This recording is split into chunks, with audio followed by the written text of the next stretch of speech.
Hello everyone, चर्चित मुद्दों की श्रृंखला में एक बार फिर से आप सभी का स्वागत है। और आज हम यहां पर डिस्कस करने जा रहे हैं आर्टिकल 370, जो कि सुप्रीम कोर्ट के एक लैंडमार्क डिसीजन के पश्चात अब इतिहास बन चुका है। लेकिन क्या आपको पता है कि इतिहास में शामिल कैसे हुआ? आर्टिकल 370 को भारतीय संविधान में शामिल करने के पीछे की कहानी क्या है, और आर्टिकल 370 को हटाए जाने में तीन बड़ी बाधाएं क्या थी, गृह मंत्री के द्वारा किस तरीके से संसद के पटल पर प्रस्तुत करके इसे हटाया कैसे किया गया, उसके पीछे किस तरीके के यहां पे दस्तावेज रखे गए, कौन से प्रावधान यहां पर किए गए, और उस मामले को लेकर के जब सुप्रीम कोर्ट में दायर की गई याचिकाएं भी यहां पर सुप्रीम कोर्ट ने सुनवाई के पश्चात उसे वैध कैसे करार दिया है। इस पूरे घटनाक्रम को हम यहां पे एक पहले क्रमबद्ध तरीके से समझते हैं, क्योंकि अपने आप में एक बहुत बड़ा डिसीजन है भारतीय दृष्टिकोण से और वैश्विक दृष्टिकोण से भी। तो चलिए सबसे पहले यहां पर हम समझने का प्रयास करेंगे, इस पूरी घटनाक्रम के इतिहास में जाएंगे और क्रमबद्ध तरीके से वर्तमान में हम आएंगे।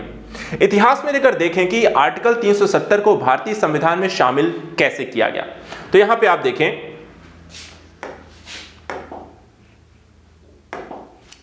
आजादी के करीब 2 साल बाद संविधान का यहां पर हिस्सा बना था आर्टिकल 370। ऐसा नहीं था कि इसे शुरुआती समय में ही शामिल किया गया था, नहीं, ये 2 साल बाद शामिल हुआ। 1947 में अगर हम देखें, आर्टिकल 370 की यहां पर नींव पड़ी थी जब भारत और पाकिस्तान आजादी के लिए यहां पर अंग्रेजों ने इसे इंडिया इंडिपेंडेंस एक्ट के नाम से एक कानून यहां पर पारित किया था। और उस कानून में अगर आप देखें तो एक बड़ी घटना जो यहां पर देखने को मिली थी, क्योंकि काफी सारी यहां पर छोटी छोटी रियासतें थी, जो करीब 565 छोटी छोटी रियासतें थी अंग्रेजों ने जब भारत को यहां पे आजाद किया था। इन सभी के सामने 3 विकल्प रखे गए थे। पहला विकल्प कि भारत में यहां पर या तो आप जो रियासतें थी या तो वो आप भारत में मिल सकती हैं, दूसरा विकल्प था कि आप पाकिस्तान मिल सकते हैं, और तीसरा था कि आप इंडिपेंडेंट यानी कि स्वतंत्र रह सकते हैं। जब ये विकल्प यहां पर रियासतों को मिला तो काफी सारे रियासतों ने अपना अपना पक्ष तो लिया, कुछ यहां पर भारत में शामिल होने लगी, कुछ यहां पे पाकिस्तान में शामिल होने लगी। लेकिन कुछ ऐसी भी रियासतें थी जिन्होंने अपने आप को इंडिपेंडेंट रखना चाहा, जिसमें जम्मू कश्मीर भी यहां पर देखा जाए तो एक ऐसा ही यहां पर राज्य था जो कि अपने आप को इंडिपेंडेंट रखना चाहता था, ना तो वो भारत में जाना चाहता था और ना ही पाकिस्तान में। देखा जाए तो 20 अक्टूबर 1947 में वजीरिस्तान से 10,000 कबायली जो होते हैं जम्मू कश्मीर में यहां पर हमला कर देते हैं। क्योंकि उस समय अगर हम देखें, जो जम्मू कश्मीर में यहां पर उनका भारत और पाकिस्तान को दोनों को वहां पर बता चुके थे कि वो इंडिपेंडेंट रहना चाहते थे।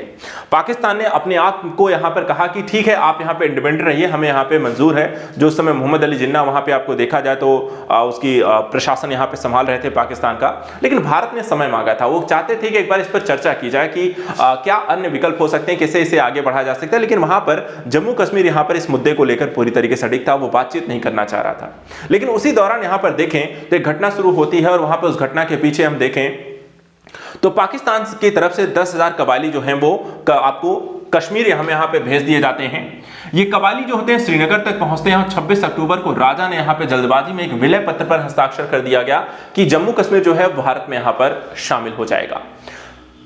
इस विलय पत्र के जरिए विदेश, संचार, रक्षा के मामले कानून बनाने का अधिकार भारतीय संसद को यहां पर दे दिया गया था। अब देखिए यहां पे एक किसी भी क्षेत्र के संप्रभुता जैसा जो मुद्दा होता है वो इसी पर आधारित होता है कि आपका विदेश, संचार, रक्षा और कानून बनाना, अगर ये आपके पास नहीं है तो आपके पास कोई संप्रभुता का मुद्दा नहीं रह जाता है। आप यहां पे अलग थलग नहीं रह सकते हैं, आप किसी के यहां पर राज्य के अधीन है। जो कि यहां पे जम्मू कश्मीर के मुद्दे पे सुनवाई के दौरान सुप्रीम कोर्ट ने यहां पर इसी को यहां पर आधार बनाया था कि जम्मू कश्मीर ने विलय पत्र पर हस्ताक्षर करने के साथ ही अपनी संप्रभुता खो दी थी। और संप्रभुता क्यों खो दी थी? क्योंकि यहां पे जो मुद्दे हैं संप्रभुता के संदर्भ में वो यहां पर उन्होंने भारत को यहां पे सौंप दिए थे।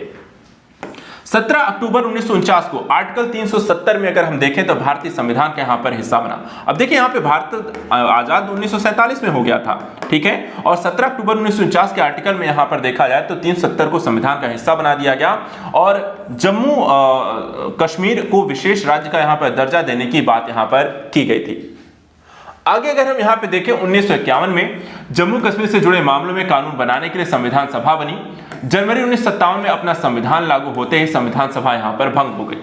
जम्मू कश्मीर के संविधान सभा ने आर्टिकल 370 में किसी तरह कोई बदलाव नहीं किए, और इसलिए यहां पर 2 तरीके के मूल रूप से तर्क दिए जाते हैं, और इसी तर्क को यहां पर साबित करने में इतने साल यहां पर लग गए। पहला, संविधान सभा भंग होने पर क्या ये कानून स्थायी हो जाते हैं? ये पहला सवाल था कि संविधान सभा जब भंग हो गई उसमें किसी तरह परिवर्तन क्या हो सकते हैं या नहीं हो सकते हैं। और दूसरा, ये कानून संविधान के अस्थायी हिस्से में रखा गया था, इसलिए संविधान सभा के खत्म होते ही इसकी वैधता यहां पर समाप्त हो गई।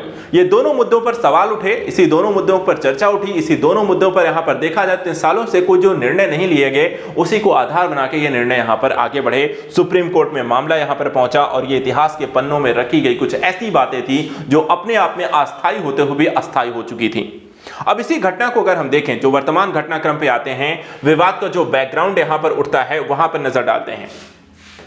आर्टिकल 370 का जो विवाद के बैकग्राउंड क्या क्या थे, पहली चीज अगर नजर डालें, 5 अगस्त 2019 को जम्मू कश्मीर से जुड़ा आर्टिकल 370 खत्म किए जाने के बाद से यह विवाद शुरू हुआ था, क्योंकि गृहमंत्री ने यहां पर देखा जाए जो संसद के पटल पर जिस तरीके से यहां पर इसे खत्म करने के प्रस्ताव रखे थे उसके बारे में भी डिस्कस करेंगे अभी हम सबसे लास्ट में, लेकिन पूरा मुद्दा जो है उसको समझ लेते हैं। आईएएस शाह फैजल समेत 2 दर्जन लोगों ने सुप्रीम कोर्ट में सरकार के फैसले के खिलाफ यहां पर याचिका दायर की थी। मार्च 2020 में देखें तो 5 जजों की संविधान पीठ ने केंद्र के फैसले के संवैधानिक वैधता को चुनौती देने वाली याचिकाओं को 7 न्यायाधीशों की बड़ी पीठ के पास यहां पर भेजने से आपको इनकार कर दिया था। इसके बाद मार्च 2020 में देखें तो 5 जजों की संविधान पीठ ने केंद्र के फैसले की संवैधानिक वैधता को चुनौती देने वाली याचिकाओं को 7 न्यायाधीशों की बड़ी पीठ के पास भेजने से भी इनकार किया। अक्टूबर 2020 में देखें सुप्रीम कोर्ट ने आर्टिकल 370 के खत्म करने के राष्ट्रपति के आदेश को चुनौती देने वाली याचिका पर सुनवाई यहां पर हो रही थी। 14 दिसंबर 2022 को देखें तो सीजीआई डीवाई चंद्रचूड़, न्यायमूर्ति पीएस नरसिम्हा की पीठ ने एक बार फिर से 5 जजों की पीठ बनाकर सुनवाई की यहां पर बात कही। 11 जुलाई 2023 को यहां पर देखिए डीवाई चंद्रचूड़ ने 2 अगस्त में 5 जजों की पीठ के सामने रेगुलर बेसिस पर इस मामले की सुनवाई की बात कही और यही मामला यहां पर देखने को मिलता है। पूरी मामले की सुनवाई यहां पर गठित होती है सितंबर में 16 कह सकते हैं कि दिन लगातार सुनवाई चलती है और कल यहां पर 11 दिसंबर दिन फैसला आता है और सुप्रीम कोर्ट इसे वैध करार देता है। इस मुद्दे में देखें तो जो यहां पर प्रमुख किरदार थे सुप्रीम कोर्ट के जो 5 जज थे और कौन कौन से मुद्दे यहां पर जो थे वो भी देख लेते हैं। देखिए सुप्रीम कोर्ट के जो यहां पर आर्टिकल 370 के विवाद पे सुनवाई करने वाली बेंच में जो शामिल व्यक्ति, ये भी क्वेश्चन के रूप में आपसे हो सकता है पूछ लिया जाए। तो इसमें देखिए सीजीआई डीवाई चंद्रचूड़ जो कि आपके चीफ जस्टिस ऑफ इंडिया हैं, इसके अलावा justice Sanjay Kishan Kaul, justice Sanjiv Khanna, justice BR Gavai और जस्टिस सूर्यकांत, ये 5 लोगों की पीठ थी, संविधान पीठ, जिसने इस मामले को यहां पर फैसला सुनाया है। मुद्दे क्या क्या थे जिस पर यहां पे चर्चा हुई? तो देखिए यहां पे जो चर्चा का विषय थे जिन पर पहला आर्टिकल 370 को लेकर के, आर्टिकल 370 को खत्म करना संवैधानिक है या असंवैधानिक, जिसको यहां पे संवैधानिक सुप्रीम कोर्ट ने अपने फैसले में बता दिया है। संविधान की सर्वोच्चता को यहां पर स्वीकार्यता मिली है। संसद और राज्य की शक्ति में भी संसद की सर्वोच्चता यहां पर स्थापित की गई है। राष्ट्रपति के आदेश को यहां पर सर्वोच्च बनाया गया है। जम्मू कश्मीर पुनर्गठन अधिनियम 2019 के संदर्भ में यहां पर कोई फैसला नहीं दिया गया है। विशेष राज्य के दर्जे पर भी यहां पर यही बोला गया है कि इस पर चुनाव कराया जाए और वो यहां पर सरकार पर छोड़ दिया गया। तो ओवरऑल जो प्रोस्पेक्टिव यहां पे था सुप्रीम कोर्ट का जो फैसला था, इसीलिए यहां पे इसे लैंडमार्क फैसला कहा गया, क्योंकि जो चीज अस्थायी थी, प्रक्रियागत चीज थी, उसे यहां पे बदलने में इतने साल लगे हैं। अब आइए यहां पे समझते हैं उस मुद्दे पर जहां पर गृहमंत्री के द्वारा जिस तरीके से डिसीजन मेकिंग यहां पर किया गया, वो भी थोड़ा सा समझने वाली बात है कि किस तरीके से इस आर्टिकल 370 को खत्म करने में गृहमंत्री की यहां पर क्या भूमिका रही।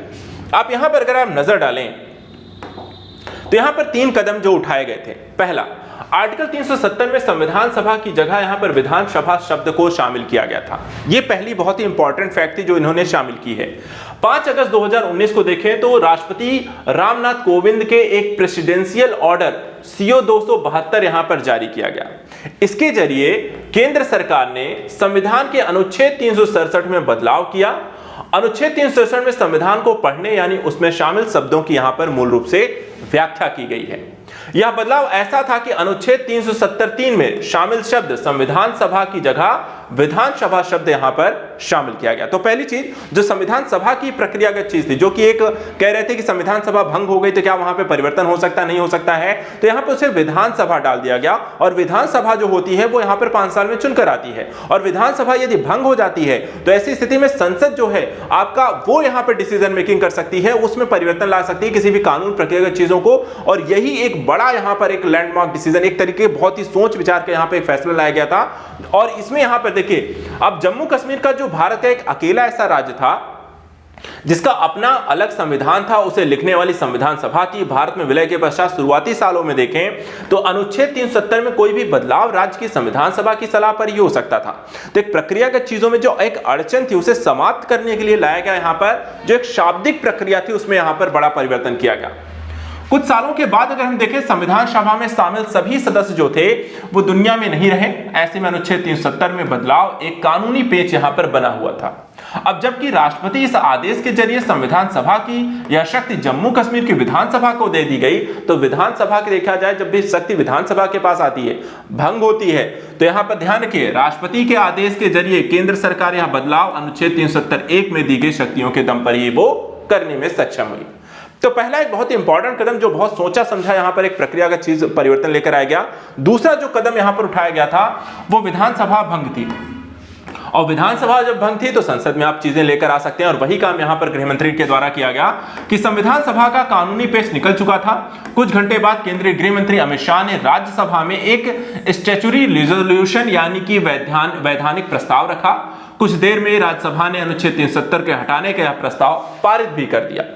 अब आता है अगस्त 2019 में जम्मू कश्मीर विधानसभा भंग थी और राज्य में राष्ट्रपति शासन लगा हुआ था। ऐसे में जम्मू कश्मीर विधानसभा की सभी शक्तियां थी। इस तरीके से यहां पे आप देख सकते हैं कि जम्मू कश्मीर में जो संसद यहां पर देखा जाए विधानसभा भंग होने के कारण जो डिसीजन मेकिंग थी वो आपको किसके पास आ गई, जो शक्तियां थी वो संसद के पास आ जाती हैं। अब इसके बाद क्या होता है, अब तीसरी चीज जो यहां पर की गई थी वो भी समझ लीजिए।